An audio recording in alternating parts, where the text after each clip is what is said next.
Nama saya Luciati Maul, nomor metrik BR2311075. Pada hari ini saya akan menerangkan komponen engine bagi mesin rumput. Yang pertama adalah clutch case dan clutch drum. Seterusnya, ini adalah exhaust muffler, di mana ia berfungsi untuk meningkatkan prestasi engine.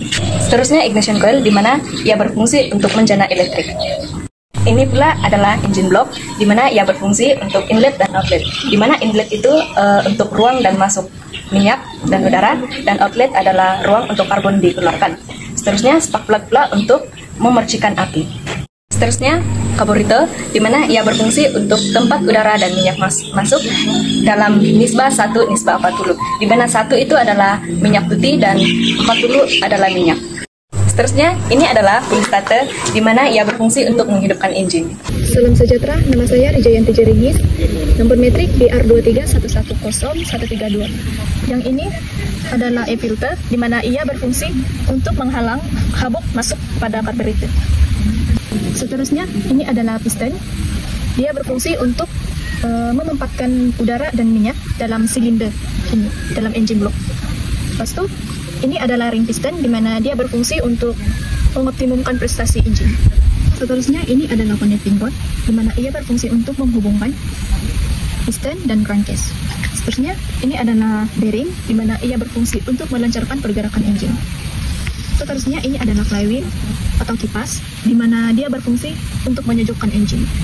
Seterusnya, ini adalah clutch, di mana clutch dan flywheel ini digabungkan untuk mengembangkan clutch dan memusingkan clutch drum. Sekian, terima kasih. Selamat petang, nama saya Magdalena Awang, nomor matrix BR23110114. Hari ini saya akan membentangkan 3 komponen dalam mesin rumput, iaitu yang pertama adalah blade holder, yang kedua adalah clutch, dan yang ketiga adalah piston. Okey, untuk blade holder adalah berfungsi sebagai tempat untuk memegang ataupun tempat memasang bilah pemompa motor rumput. Okey, untuk yang kedua iaitu clutch. Clutch ni berfungsi untuk menyambung dan memutuskan putaran enjin ke bilah pemotong. Okey, untuk yang ketiga iaitu piston. Okey, piston ni ialah bahagian enjin yang bergerak ke atas dan ke bawah dalam silinder untuk menghasilkan kuasa daripada pembakaran bahan api. Assalamualaikum, selamat petang kepada Dr. Rozaimi dan Dr. Askari. Jadi pada hari ini saya Awati binti Zulkifli, BR23100016. Saya akan memperkenalkan dan memasang enjin di dalam beras kata di bawah subjek Agriculture Engineering. Okay. Jadi pada hari ini antara komponen-komponen dalam beras kata ialah crankcase, crankshaft, ialah spark plug, ini ialah komponen bagi piston dan connecting rod, ini ialah silinder engine block, ini ialah flywheel, ini ialah gasket, dan ini ialah carburetor, dan last sekali ini ialah kunci. Okey, yang pertama kita pasang crankcase, piston dan crankshaft. Kita sambungkan ketiga-tiganya. Kita masukkan piston di dalam crankcase.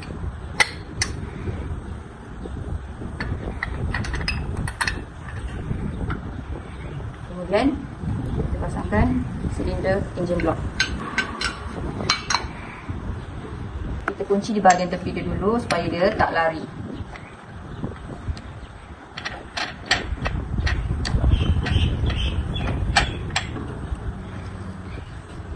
Okay. Kemudian kita pasang flywheel di bahagian crankcase.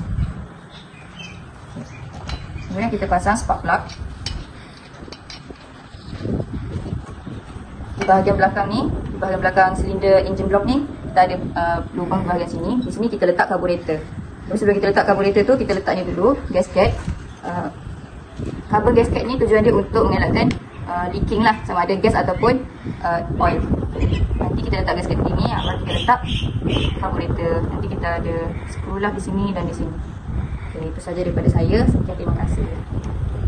Seterusnya, saya akan menjelaskan bagaimana proses tempat stok berlaku pada mesin rumput.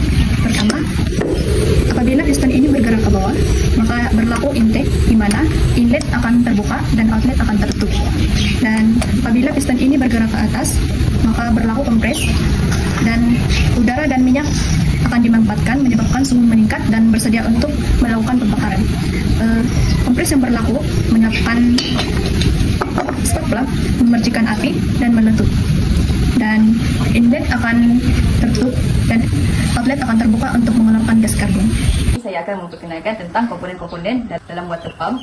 Okay, jadi komponen-komponen yang berada di sini ialah inlet, pump casing, outlet, impeller, bearing, casing, cover bearing, armature, close impeller, oil seal, motor dan starter. Starter ialah berfungsi untuk menghasilkan medan magnet apabila terdapatnya arus elektrik. Yang kedua ialah cover bearing. Cover bearing ini berfungsi untuk melindungi komponen dalam elektrik motor iaitu pam air. Seterusnya ialah bearing. Bearing ini berfungsi untuk mengawal naik turun daya serta kecekapan motor untuk bergerak. Ianya juga dapat mengurangkan geseran ketika berputar. Seterusnya ialah rotor. Rotor ini menghasilkan daya elektromagnet untuk membolehkan pemutar untuk berputar. Putaran ini dapat membenarkan impeller untuk mengalirkan air. Seterusnya ialah impeller. Impeller ini berfungsi untuk mengalirkan air ke dalam pam air dan ianya berputar mengikut arah jam daripada pandangan arah rotor. Seterusnya ialah shaft. Shaft ialah sebagai alat penyambung antara rotor dengan impeller.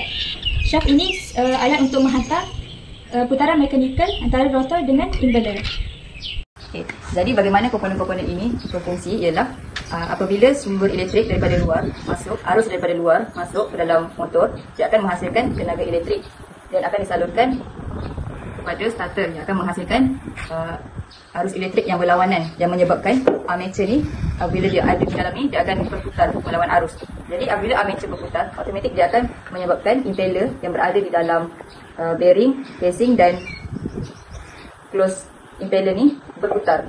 Apabila impeller ni berputar, dia akan menghasilkan daya sedutan lah. Jadi air daripada sumber luar dia akan masuk melalui inlet dan disalurkan melalui pump casing dan dia akan keluar melalui outlet kepada tanaman-tanaman yang kita tanam. Pada hari ini saya akan menerangkan nama-nama komponen dalam elektrik motor beserta fungsinya. Yang pertama ini adalah starter. Ia adalah untuk menghasilkan medan magnet untuk komponen berputar. Seterusnya ini adalah rotor. Ia adalah unsur yang bertukar untuk mencipta elektrik. Seterusnya ini adalah cover bearing, di mana ia berfungsi untuk melindungi komponen dalaman. Seterusnya ini adalah impeller. Ia adalah untuk mengalirkan air dalam pump. Seterusnya ini adalah bearing, di mana ia berfungsi untuk meningkatkan kecekapan dengan memindahkan daya permukaan untuk memulakan atau menggerakkan objek.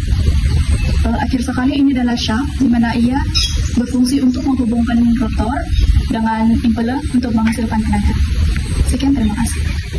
Seterusnya, saya akan menerangkan bagaimana cara memasang komponen elektrik motor.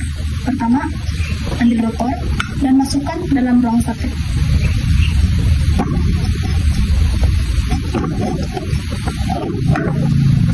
Seterusnya, bearing, letakkan pada kedudukannya di belakang rotor.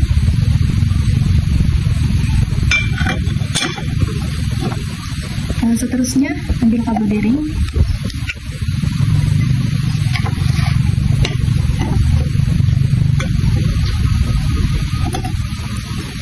Akhir sekali, letakkan impeller di sini. Ini adalah komponen elektrik motor yang siap dipasang. Pada hari ini saya akan menerangkan komponen elektrik motor dan fungsinya. Yang pertama adalah starter, di mana ia berfungsi untuk menghasilkan medan magnet untuk komponen berputar.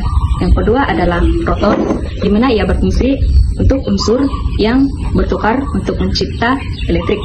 Yang ketiga adalah cover bearing, di mana ia berfungsi untuk melindungi komponen dalaman. Yang keempat adalah bearing, di mana ia berfungsi untuk meningkatkan kecekapan dengan menghasilkan daya permukaan untuk memulakan objek. Yang seterusnya adalah impeller, di mana ia berfungsi untuk mengalirkan air ke dalam pump. Yang terakhir adalah shaft, di mana ia berfungsi untuk menghubungkan rotor dan impeller untuk menghasilkan tenaga. Seterusnya, saya akan menunjukkan cara pemasangan komponen elektrik motor. Yang pertama adalah masukkan rotor ke dalam ruangan starter.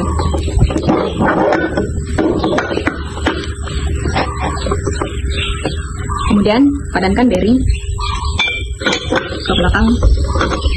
Kemudian pasangkan kabel bearing.